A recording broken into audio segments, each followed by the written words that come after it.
Yeah, good morning. Today's take is going to, well, show MAGA for what they are and those who support them. A few days ago, I made a post here or made a response here on TikTok about a woman saying, oh, all of these immigrants, they love our benefits, but they don't like our country.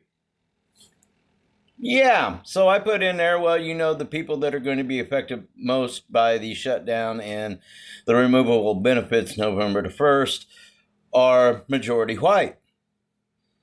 And so they came back in typical rhetoric that I didn't know what I was talking about. So I went to the government website and I posted 37% of white Americans, the majority percentage by one population group, is the majority recipient of federal benefits, Medicaid, SNAP, TANF, and most of those are white rural Americans. Now, I do understand that that's a generalization because things like Section 8 usually take place more in the inner city and such. And so this is a grouping of benefits.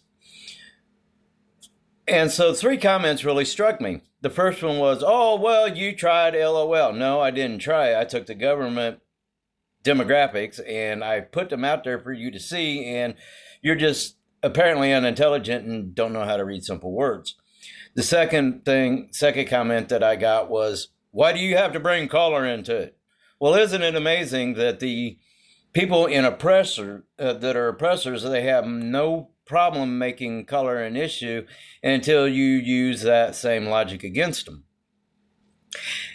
And I'm later going to do a breakdown of how census determines demographically different cultures and colors when it comes to responding to the census, which is put there for benefits, redistricting for votes, things like that, which is supposed to be done every 10 years when the census comes out. Not when you feel that you're going to lose an election and lose your power. Sorry, don't know where that came from. But I had to explain to him that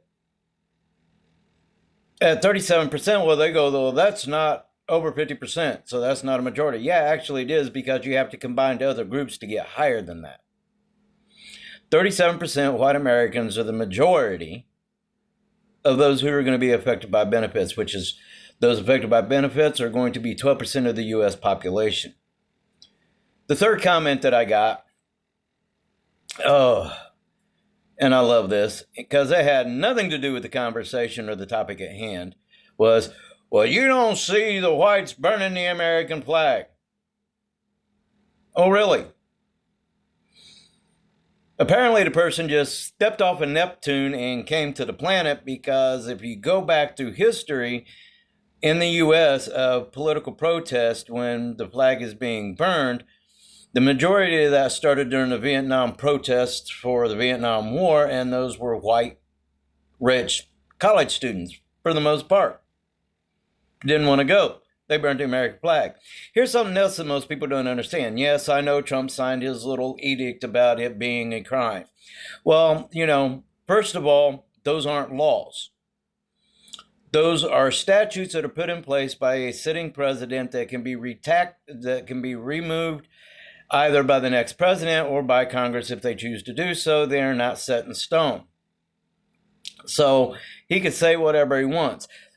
The Supreme Court has already stated decades ago, and it has never been reversed by the Supreme Court, that burning the American flag is protected under the First Amendment of the Constitution as a part of freedom of speech, as well as a part of the freedom to address grievances, which is the protest. So yes, it is fully legal. You don't have to like it, but it's protected by the Constitution. As a constitutionalist, I'm not left or right. I believe the Constitution is there for everybody. What really intrigued me about this comment is the ignorance of the person that commented it. First, it wasn't part of the basis of the original conversation, which was benefits with different groups of people and the casual lie and misinterpretation of factual data. The second, it also shows the ignorance of the person that posted it. Like it was supposed to be some grand thing that was supposed to knock me off my feet. It didn't. It just showed his ignorance and unintelligence about understanding what protests and what rights are under the Constitution. Now we understand the Constitution under this current administration is being completely ripped apart without any provocation, other than they just want to assume full control. They have a Congress that has no backbone and a Supreme Court that is making laws, not determining laws, and they have sold out their nation. That aside, because that will be something else.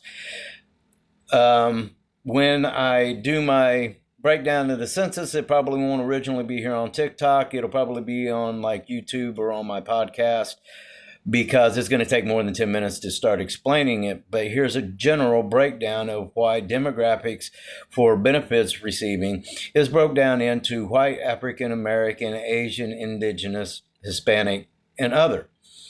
The basic concept is this: that white being on a list isn't of an origin. African American, their ancestors came from Africa.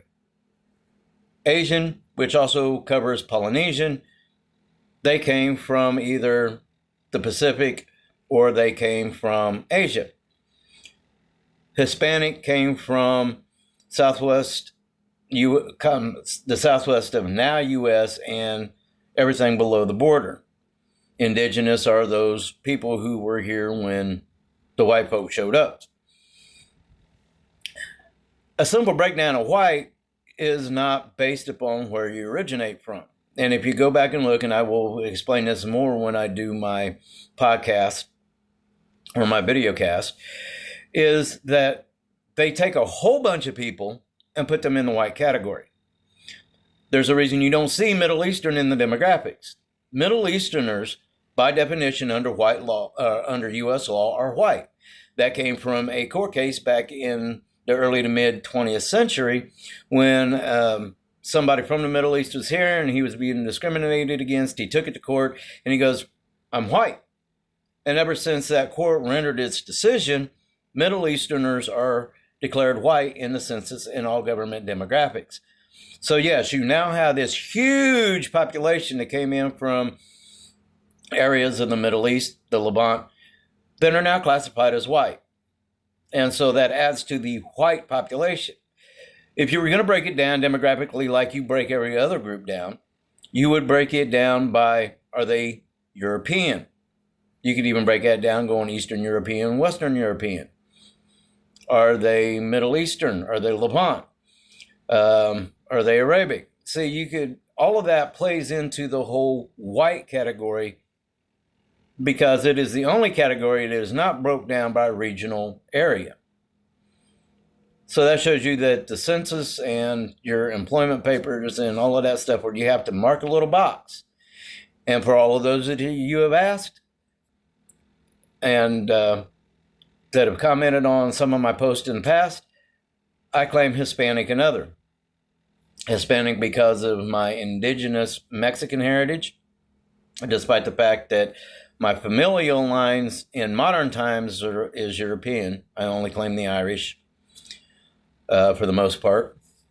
I don't claim most of the other.